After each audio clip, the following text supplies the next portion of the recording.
உன் வாழ்க்கை நல்லா அமையணுங்கிறதுக்காக நான் இவ்வளவு தூரம் போராடுறேன். அது உனக்கு புரியுதா இல்லையா? நீ எனக்கு கூட பிறந்த அக்காவா நினைக்கிறதா இருந்தா நான் சொல்றத கேளு. உனக்கு நல்ல வாழ்க்கைய நான் அமைச்சு தரேன். அக்கா, இது மட்டும் வேண்டாம்க்கா. ப்ளீஸ்க்கா, என்ன மன்னிச்சிருங்க. நீங்க வேற என்ன சொன்னாலும் கேக்குறேன். என் உயிரை கூட தான்னு சொல்லுங்க, இப்பவே நான் தரேன். உயிரை தரியா? லூசா மகானி, நீ நல்லா இருக்கணுங்கிறதுக்காக தான் நான் இவ்வளவு நேரமா பேசிக்கிட்டு இருக்கேன். சரி, நீ இப்படியே இருந்தா உன் ஃபியூச்சர் என்ன ஆகும்? அதுக்கு உன்கிட்ட ஆன்சர் இருக்கா? என் வாழ்க்கை இப்படியே போயிரும்க்கா, நீங்க கவலைப்படாதீங்க. உளராத மகா. உன் புருஷன் யாருன்னு கேட்டா அதையும் சொல்ல மாட்டேங்கிற. சரி, அது முடிஞ்ச கதையாவே இருக்கட்டும். புது வாழ்க்கையை அமைச்சு தரலான்னு பார்த்தா இப்படி பேசுற. சொல்லு திரு, இவளை எப்படி இப்படியே விட்டுறதா? இவளுக்குன்னு ஒரு லைஃப் அமைய வேண்டாமா திரு? அது சரிதான், ஆனா இது இல்ல திரு, இதுல யோசிக்கிறதுக்கு ஒண்ணுமே இல்ல. நம்ம 2 பேரும் மட்டும் கல்யாணம் பண்ணி சந்தோஷமா வாழும்போது இவ மட்டும் உங்க வீட்ல கடைசி வரைக்கும் வேலை செஞ்சு கஷ்டப்பட்டுட்டே இருப்பாளா? அது எப்படி திரு என்னால பாத்துட்டே இருக்க முடியும்? இவளுக்கு புரியுற மாதிரி எடுத்து சொல்லு. கடவுளே, என்ன நடந்தாலும் எனக்கு வேற வாழ்க்கை கிடையாது. நான் செத்தாலும் என் தாலி என் கழுத்துல இருந்து பிரியவே பிரியாது. அவரு யார கல்யாணம் பண்ணாலும் எனக்கு அது ஒரு விஷயமே இல்ல. அவரு கட்டின தாலியோட என் வாழ்க்கை முழுக்க நான் வாழ்ந்துருவேன். தாயே, உன் மேல இருக்கிற நம்பிக்கையில நான் திவ்யாக்கா கிட்ட ஒரு முடிவை சொல்ல போறேன். இனிமே நீ விட்ட வழி.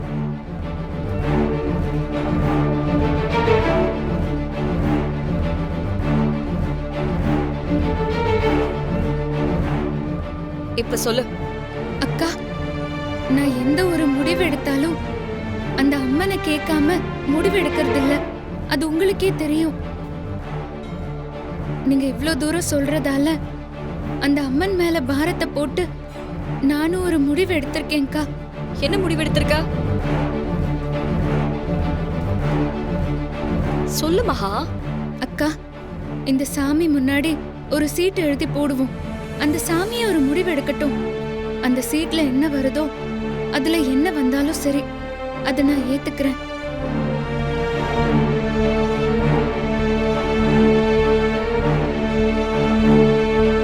சரி மகா, நான் மனசார சரின்னு சொல்றேன்னு நினைச்சுக்காத. எனக்கு வேற வழியே இல்லாம தான் சரின்னு சொல்றேன்.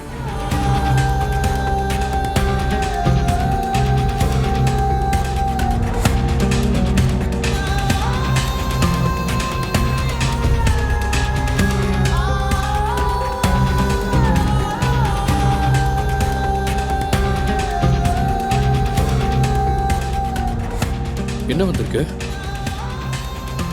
என்னக்கா வந்திருக்கு?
அக்கா, இது சாமியோட முடிவு மட்டும் இல்லக்கா, என்னோட முடிவும் இதுதான்.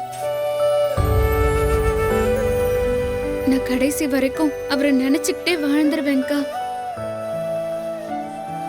நீங்க என்ன பத்தி கவலைப்படாதீங்க. நீங்க இவரை கல்யாணம் பண்ணிக்கிட்டு சந்தோஷமா இருங்கக்கா.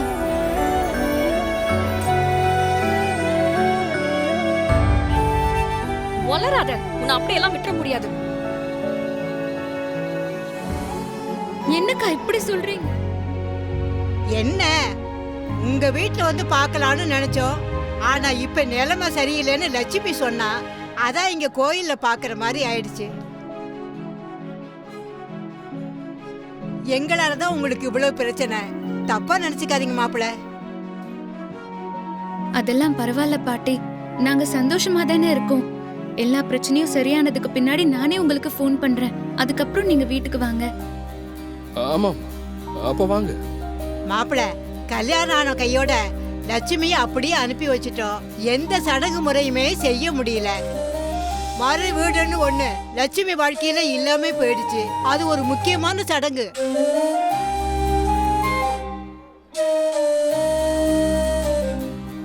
கல்யாணமாயி போன பொண்ண அவங்க சொந்தக்காரங்களோட பிறந்த வீட்டுக்கு வர சொல்லி விருந்து வச்சு மரியாதை செஞ்சு அனுப்பணும்.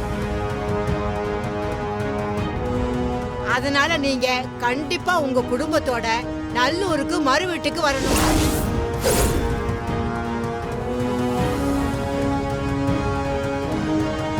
ஆமா மாப்ள, ஊர்ல எல்லாரும் இன்னும் மறு வீட்டு சடங்கு செய்யலையான்னு கேட்டுக்கிட்டே இருக்காங்க.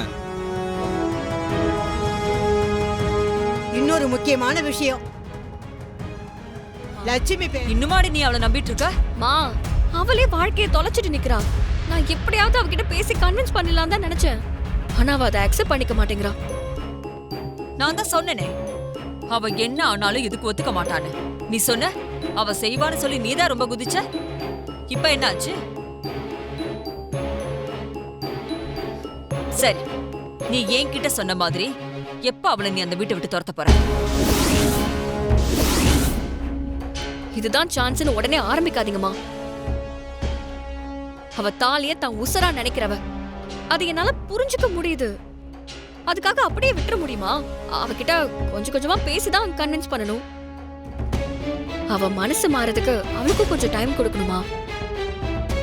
நான் இப்பவும் சொல்றேன், நிச்சயம் என்னால மகாவோட மனசை மாத்த முடியுங்கிற நம்பிக்கை எனக்கு இருக்கு. கொஞ்சம் அது வரைக்கும் வெயிட் பண்ணுங்க. உன்னை திருத்தவே முடியாதுடி. அவளுக்கு நீ வேற கல்யாணம் பண்ணி வைக்கிறதெல்லாம் இருக்கட்டும். முதல்ல ஓ கல்யாணத்துக்கு டேட் ஃபிக்ஸ் பண்ணணும். அப்பதான் இந்த பிரச்சனைக்கு ஒரு முடிவு வரும். என்னம்மா, என்ன யோசிச்சுட்டு இருக்கீங்க? ஆமா, உனக்கு எப்போ ஃபைனல் எக்ஸாம் வருது? நெக்ஸ்ட் வீக்மா. அதுக்காக தான் இத்தனை நாள் உன் கல்யாணத்துக்கு நாள் குறிக்காம வெயிட் பண்ணிட்டு இருந்தோம். அதான் எக்ஸாம் பக்கத்துல வந்துருச்சுல. நாளைக்கு பாட்டி வீட்டுக்கு போய் கல்யாண டேட்டை ஃபிக்ஸ் பண்ணிடலாம். ஜோசியருக்கு ஃபோன் பண்ணா அவரும் அங்க வந்துருவாரு. நீ நாளைக்கு ரெடியா இரு. அதெல்லாம் நீங்க பாத்துக்கோங்க. மகா விஷயமா அவளை எப்படி கன்வின்ஸ் பண்றதுன்னு நான் யோசிக்கிறேன்.